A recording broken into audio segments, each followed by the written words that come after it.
We're right now in losers semis. Okay, so he'll also have a rematch then if he wins. Yes, you're correct.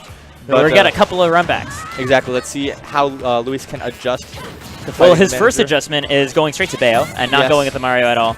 Manager is just doing a really great job handling the close combat situations. So having those long legs of Bayonetta, I think, is going to help Luis a lot. Yeah, the invincibility is very useful as well on, or disjoints on Witch Twist. Come very useful as well. Manager's just taking his time. Spacing out with his ranged attacks. He's got the PK Thunder, he's got the PK Fire. And also using the disjoints on his dash attack as well as his forward air. Helps cover landings quite nicely. It's a little bit tricky to always do that though, right? Every single time it is a mix-up between whether or not you're going to have a Witch Time coming out. Ooh, good catch on the Afterburner kick. Wow. And he gets that PK Fire as well, racking up some nice chunk of damage. At that magic percent right now. Oh. Trying to be a little bit cute there. Might get punished for it, but no, he lands with enough time to get out of his stun. And here we go. It's Luis's turn. Waits for the air dodge. Doesn't get the Witch just right afterwards. I will say I do really like the Bayonetta pick also, not just for the close combat, but when it comes to the recovery choices that Luis has. He was getting caught a lot with like down smash at the ledge and those sort of things because you're forced into a pretty linear path. And Bayonetta doesn't have that same trouble. Yeah. Because we're seeing right now, like the PK Thunders off stage, for example, aren't really giving him that much pause. He has options to either clash right through the PK Thunder head or he can go around it. You know, he's got plenty of resources. Yeah, Future does love doing that PK Thunder off stage, and it is a great setup into like up air, among other things. So if you can safely get back from that. Oh, and he bounces, but he's over right now. Oh, and good angle going up, and Luis still has time to react and goes for that up air. Still the same edge guard. Oh, he gets caught off here again. He still has his PK Thunder, and it's enough to make it back. But beautiful. Luis, very nice going for that back. Yeah, he has the tech in and everything, too.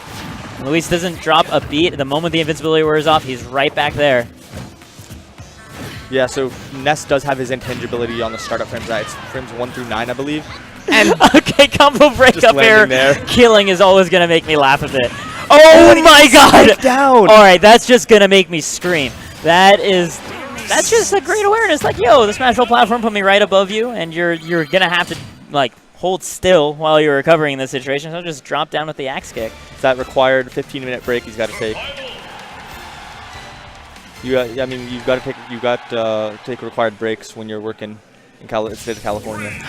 I see what you're saying. Yeah. But I mean, he's not down and out. Like he's not on lunch yet because it's only one win for Luis. But he's checking him. He hasn't punched out yet. I mean, he should be. Any good boss is the last one out, you know. Exactly. And he's intending to keep that ideal going. Luis trying to keep the space right now. Has some nice damage racked up. Has not let Future get in on him. And as soon as Future did get in on him, he immediately responded with that Witch Twist. Yeah.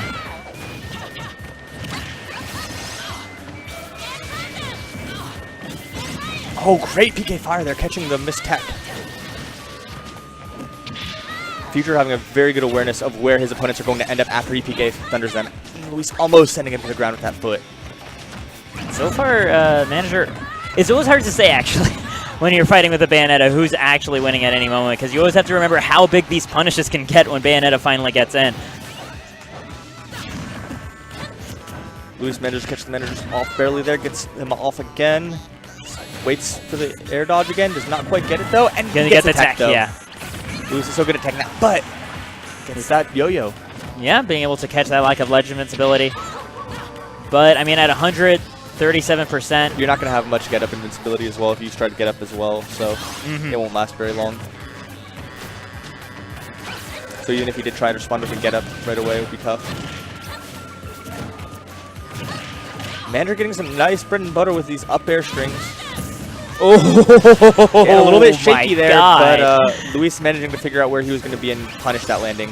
I think that was actually just Luis DIing straight down so that he had touched ground so he'd be able to throw up his power shield, because otherwise he was actually dead in that situation. Like, that was very tight timing.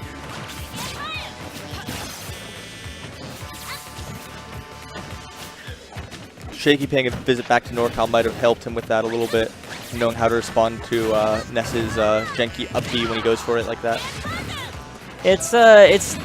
I At this point, it just feels almost like an honest tactic, right? Because it is a read. You have to read that your opponent is going to be right above your head, probably air dodging or something, so you have time to actually PK Thunder. But, you know, it's a huge payout for getting it. Back throw is going to do the trick, though, so the manager does take game 2. They're back to even right now. This being a semis, I believe this is best of 5 here at the Town and City, so we've got a whole lot of room left for this to grow. I assume Luis will be sticking with the Bayonetta at least one more game. Yeah, and before he expands his arsenal a little bit more. Yeah, based on how this one goes. Wouldn't be surprised to see him go Bayo the whole set, because this does seem a little bit more comfortable than going Mario. Yeah. I don't know if we'll see his Fox in this, just because I know Fox traditionally does not like the PK kids. It is the air dodging and the drifting. And the up airs. Oh my god, the up airs. It's still a very possible matchup for Fox, but it's just Fox doesn't get to play like Fox, which is the reason why most Fox mains hate the matchup. Yeah. It's similar to Luigi. It's not that Luigi like completely counters Fox. It's just that Fox doesn't get to do any of the reasons a Fox main would choose Fox. Manager opting for a high recovery there, put him in a nice situation. Has to get back to ledge now. Oh man, Luis's spacing really slick, but manager doesn't overstep his bounds either. Luis taking him up. Yep, and it's going to send him up. To the moon.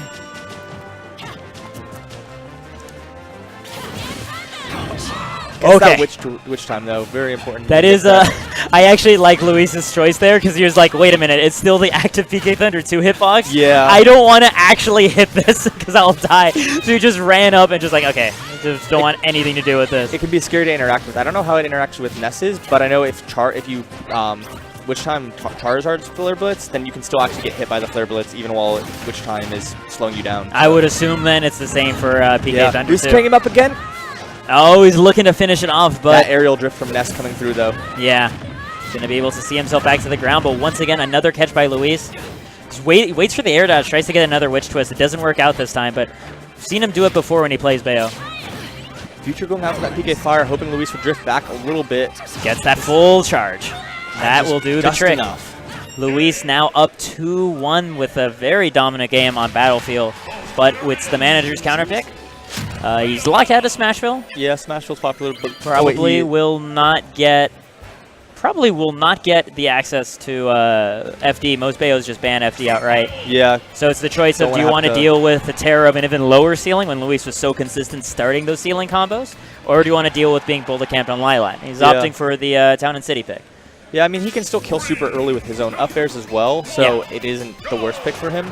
And he does have a lot of drift, so as you saw, Luis did get some early kills, but I feel like Luis has a much tougher time getting early kills on Ness than other characters. So yeah. Just with that aerial drift. Makes it much tougher to follow up on that Bayonetta string. Already Luis just tossing out these witch times every now and then. I mean, so far he hasn't really been punished for any of them, so it's not a bad idea. Right now, Future trying to just keep a little bit of space, throw out some disjoints there, play a little bit more cautiously and figure out what he can do. He does have the lead right now, so he doesn't have to rush in. The thing about Bayo is you can't really count on always having that lead. And, yeah, exactly. Especially if you feel like you truly have that momentum, you know, it's worth just trying to apply that pressure a little bit more.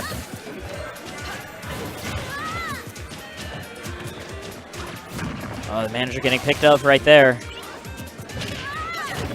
Good call follow-up from there from Luis. And this is where things get scary, right? This is the danger of Town and City. I feel like on other stages he might have died as well, since Luis didn't even have to go for the up air there, but he did, by being on Town City, he did take away the option of being able to escape after that second up beat. Man, these perfect pivots at this point, Luis is really feeling comfortable right now. Yeah, Luis's spacing game is always clean and always on point. Regardless of what character he plays, he's just very, very fluid with his movements. And that is very useful, especially on Bayonetta, being able to just space out and makes your neutral game a lot more safe. Since Bayos do sometimes have trouble getting in. Oh, the wall bounce, but he's alright. It is Bayonetta, so at the end of the day, he's alright, but that was a rare mistech. Future just taking advantage of that situation, waiting for that last air dodge and then up airing through it. I mean, the manager, man, I'm slipping up too, man. Careful, or he'll fire you.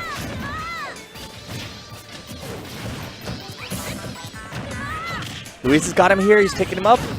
Gets another little kick there. He's just Nice air dodge from the manager, though. Yeah, these resets by Luis are actually looking pretty good. Because it's not like, you know, manager pops out and he's completely safe. Luis improvises right afterwards and finds a way to turn it into another frame trap. It's pretty impressive. Yeah, and pushing these little interactions to get just a little bit more out of them really makes a huge difference as you're trying to progress the neutral game and take a lead. And right now, Luis does not need to do anything. He's putting a lot of pressure on shield, though, and Future doesn't seem to want to respond too hard right now. He's just sort of staying back a little bit. It's tricky because he's not doing anything on shield that's like actually clinically unsafe. Yeah, exactly. Like these are all mix-ups where there's the witch twist on shield, and he also did the F-tilt one on shield, where you have to actually guess what Bayo's going to do next after that F-tilt, because she has like every option. And every time you see Future get that nair or soft hit into ground tech, you always see him clench up a little bit, hoping they will miss that tech so he can get that jab lock. Yeah. That would actually be huge in this situation. Town and City with this much rage, that could make the difference. Oh yeah, the bat would definitely come through there if Future gets it. But might be at a little bit high percent now to get the jab lock with the rage. Got forward throw. Good recovery from Future there, making it back safely. Good backer to be a little bit safer there on shield. Luis there wanting to finish that kill off, and he gets it with that tilt. And that's it. Yeah, the